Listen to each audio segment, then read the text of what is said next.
اول چه شانسی میاد. وای فقط امیدوارم شانس خوبی واسم بیفته. فقط میخوام شانس خوبی واسم بیفته بچه.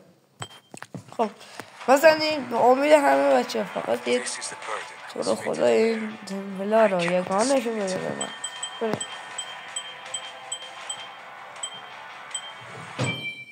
چی شده؟ واه خفن بود.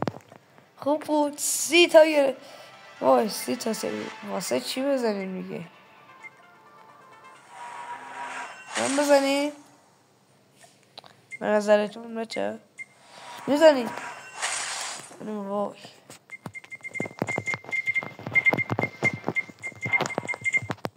واه بگیریم خود دانی.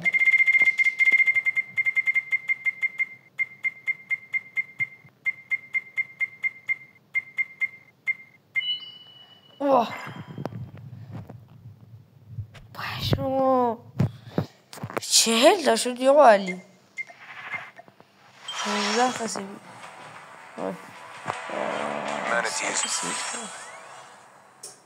همین 30 تا رو سیب میزنم بهتر بود. 15 تا دارم سیب. بذارم ببینیم اینجا رو چک کنیم. نه اینجا رو که نه. همین فروشگاه رو چک بزنیم. 10 تا سیبی به در نمیخوره.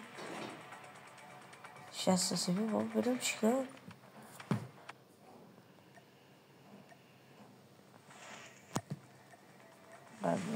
چنده بودن مثلا دیگه بزنیم.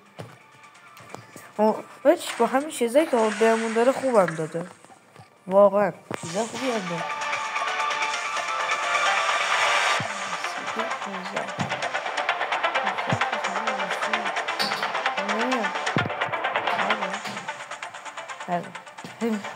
یه جورایی همین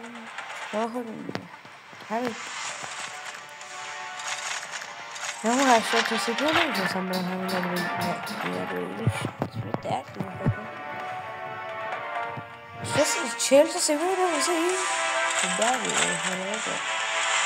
80 تا سیبی این به دردی میخوره واقعا. یکیش اصلا به درد نمیخوره. ما 10 تا از اینا داریم. ای بابا من شانس هم بودم. این که کشید 400 چند تا داره. بگید چی میزنه اسم میگیره.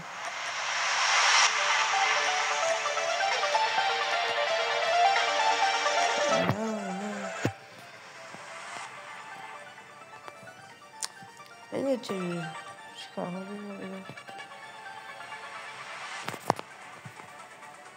اوه من نفهمیدم اینا آخر اینا به چه دردی میخورن. سیپی که داره این 15 تا زده. تستشون کنید چیزایی که بهمون داده. اون چیزی که بهمون داده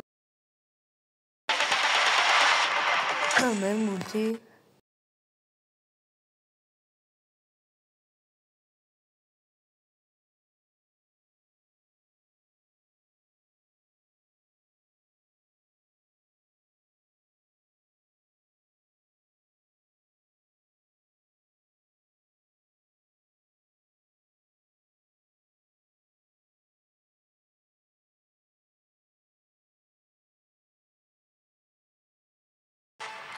خب رسیدیم به جای خوبی.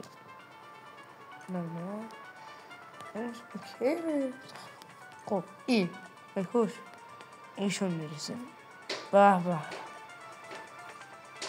شو خفن بچه مچش هم در دست بعدی واسه میبرم. خداحافظ.